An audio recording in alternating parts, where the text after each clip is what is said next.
El libro de Job. Es un libro muy profundo y único en la Biblia por muchas razones. La historia está ambientada en una tierra muy recóndita que está muy lejos de Israel, Uz. El personaje principal, Job, ni siquiera es israelita, y el autor, que es anónimo, ni siquiera coloca la historia en algún momento claro de la historia antigua. Sin embargo, todo esto parece intencional. Es como si el autor no quisiera que nos distrajéramos con preguntas históricas, sino más bien que nos concentremos en la historia de Job y en las preguntas que nacen de su experiencia de sufrimiento. El libro de Job tiene un diseño literario muy claro. Abre y cierra con un breve prólogo narrativo y luego un epílogo.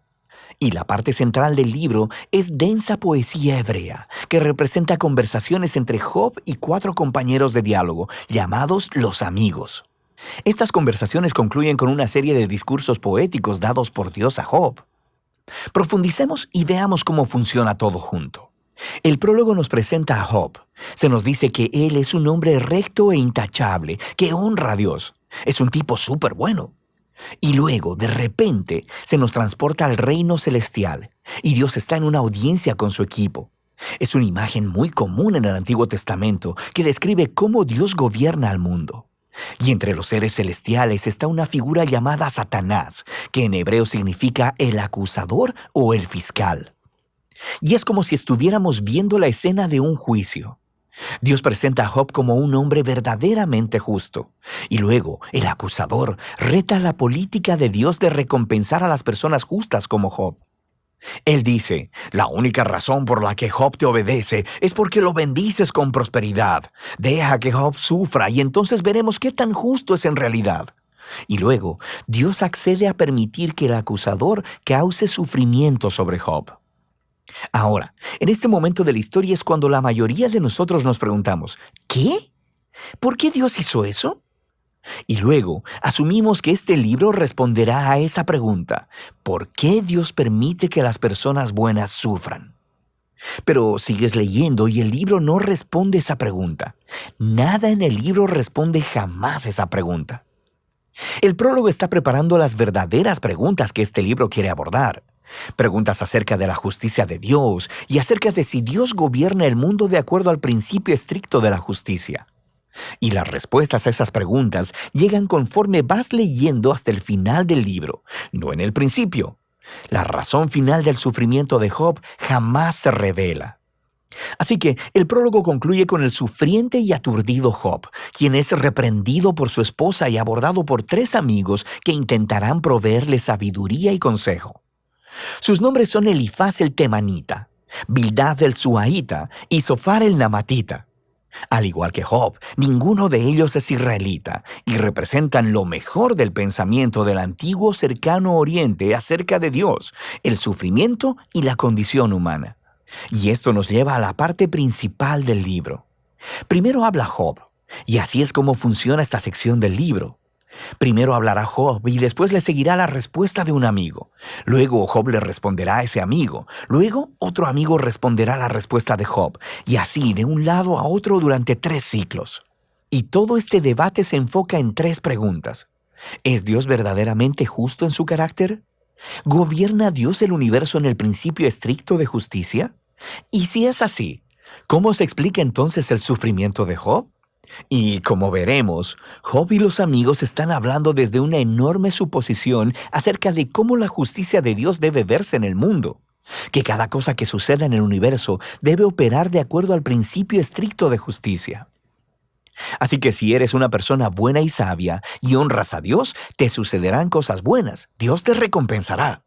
Pero si eres malvado y estúpido y haces cosas pecaminosas, te sucederán cosas malas, Dios te castigará.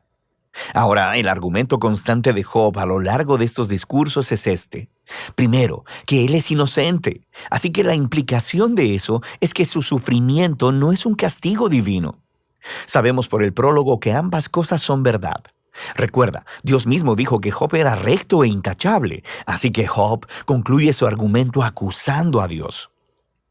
O Dios no gobierna el mundo de acuerdo a la justicia, o aún peor, simplemente Dios es injusto. Los amigos, por otro lado, están en desacuerdo. Su argumento es que Dios es justo. La implicación es que Dios siempre gobierna el mundo de acuerdo a la justicia de esta manera, así que concluyen acusando no a Dios, sino a Job. Job tuvo que haber hecho algo muy, pero muy malo para que Dios lo castigue de esta manera. Ellos incluso empiezan a inventar posibles pecados que Job debió cometer. Job protesta a todo esto. De hecho, se molesta tanto con los amigos que eventualmente se harta de ellos. Lleva su caso directamente a Dios. Ahora, algo que hay que tener en cuenta es que Job está en una montaña rusa emocional en estos poemas. Él pensaba que Dios era justo, pero ahora no puede reconciliar esto con su sufrimiento. Así que en algunos arranques, él acusará a Dios de ser un bravucón. En una ocasión incluso declara que Dios ha orquestado toda la injusticia en el mundo.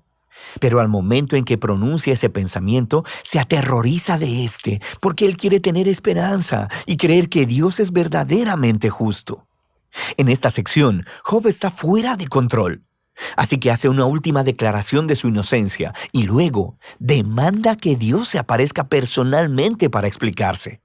Es en este punto que se aparece un amigo sorpresa, Eliú el Busita. Él no es israelita, pero sí tiene nombre hebreo. Y Eliú tiene las mismas suposiciones que Job y sus amigos. Él alega que Dios es justo y que eso implica que Dios siempre opera el universo de acuerdo a la justicia. Pero luego Eliú llega a una más sofisticada conclusión de por qué las personas buenas sufren. Podría no ser un castigo por el pecado en el pasado.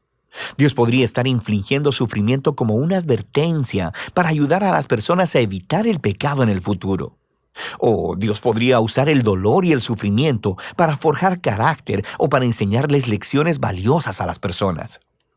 Eliú no pretende saber por qué Job está sufriendo, pero él está seguro de algo. Job está equivocado al acusar a Dios de ser injusto. Job ni siquiera le responde a Eliú, y el diálogo termina. Es como si la sabiduría de los antiguos se hubiera agotado y el misterio permaneciera. Y luego, de repente, Dios se aparece en un torbellino y le responde a Job personalmente. Primero responde a la acusación de Job de que es injusto e incompetente para gobernar el universo. Así que Dios lleva a Job en un tour virtual del universo y le empieza a hacer todas estas preguntas acerca del orden y el origen del cosmos. ¿Estaba Job ahí cuando Dios diseñó la tierra u organizó las constelaciones? ¿Job ha ordenado alguna vez la salida del sol o controlado el clima? Dios tiene sus ojos en todos estos detalles cósmicos que Job ni siquiera ha concebido.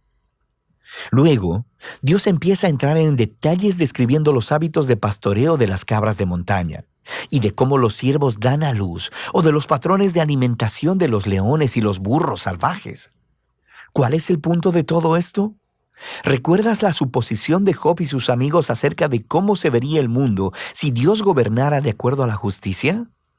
Debajo de esa suposición está una más profunda, que Job y sus amigos tienen una perspectiva lo suficientemente amplia para declarar cómo Dios debe gobernar el mundo. Y la respuesta de Dios con este tour virtual destruye todas esas suposiciones. Primero que nada, muestra que el universo es un lugar vasto y complejo, y Dios tiene sus ojos sobre todo, cada detalle. Job, por otro lado, solo puede fundamentarse en el pequeño horizonte de su experiencia de vida. Su visión del mundo es muy limitada, así que lo que parece injusticia divina desde el punto de vista de Dios necesita ser visto desde un contexto infinitamente mayor. Job simplemente no está en la posición para hacer una acusación tan grande acerca de Dios.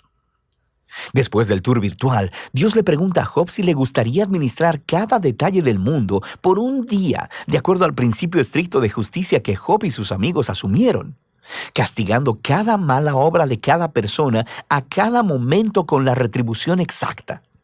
Y el hecho es que aplicar la justicia en un mundo como el nuestro es extremadamente complejo. Nunca es blanco y negro como Job y sus amigos parecen pensar, lo que lleva al punto final de Dios. Él empieza a describir dos criaturas fantásticas, Behemoth y el Leviatán, los cuales algunas personas piensan que son descripciones poéticas de un hipopótamo y un cocodrilo. Pero lo más probable es que se refieran a criaturas bien conocidas de la mitología del antiguo cercano oriente, las cuales se utilizan en otros lugares de la Biblia como símbolos del desorden y el peligro que existen en el buen mundo de Dios. Estas criaturas no son malvadas. Dios, de hecho, está bastante orgulloso de ellas, pero tampoco son muy seguras. El punto es que el mundo de Dios es asombroso y muy bueno, pero no es perfecto y no siempre es seguro. El mundo de Dios tiene orden y belleza, pero también es salvaje y a veces peligroso, como estas dos criaturas fantásticas. Así que volvemos a la gran pregunta del sufrimiento de Job. ¿Por qué hay sufrimiento en el mundo de Dios? Ya sea que venga de los terremotos, los animales salvajes o de otros humanos, Dios no explica por qué. Lo que Él dice es que vivimos en un mundo extremadamente complejo y asombroso, que por lo menos en este punto no está diseñado para prevenir el sufrimiento. Y esa es la respuesta de Dios. Job retó la justicia de Dios. Dios responde que Job no tiene suficiente conocimiento acerca de nuestro universo para hacer esa declaración. Job demandó una explicación completa de Dios, y lo que Dios le pidió a Job es confiar en su sabiduría y su carácter. Y así, Job responde con humildad y arrepentimiento. Pide perdón por haber acusado a Dios y reconoce que sobrepasó sus límites. Y luego, de repente, el libro concluye con un breve epílogo. Primero, Dios dice que los amigos de Job estaban equivocados, que sus ideas acerca de la justicia de Dios eran demasiado simples y no correspondían con la complejidad del mundo o la sabiduría de Dios. Y luego, Dios dice que Job ha hablado correctamente acerca de él. Ahora, esto es sorprendente, porque no puede aplicar a todo lo que Job dijo. Quiero decir, sabemos que Job llegó a conclusiones precipitadas y equivocadas, pero Dios incluso así aprueba su lucha. La manera en que Job vino honestamente delante de Dios con toda su emoción y dolor y simplemente quiso hablar con Dios mismo. Y Dios dice que esa es la manera correcta de procesar todo esto, a través de la lucha de la oración. El libro concluye con la salud, la familia y la riqueza de Job siendo restauradas. No como recompensa por el buen comportamiento, sino simplemente como un regalo generoso de Dios. Y ese es el final del libro. Así que el libro de Job no descifra el enigma de por qué suceden cosas malas a la gente buena. Más bien, nos invita a confiar en la sabiduría de Dios cuando nos encontramos con el sufrimiento, en lugar de tratar de comprender las razones. Cuando buscamos razones, tendemos a ya sea simplificar a Dios, como los amigos o como Job, y a acusar a Dios basados en la experiencia limitada. Y así es que el libro nos invita a llevar nuestro dolor y nuestro pesar con honestidad delante de Dios y a confiar en que a Él realmente le importa y sabe lo que está haciendo. Y de eso trata el libro de Job.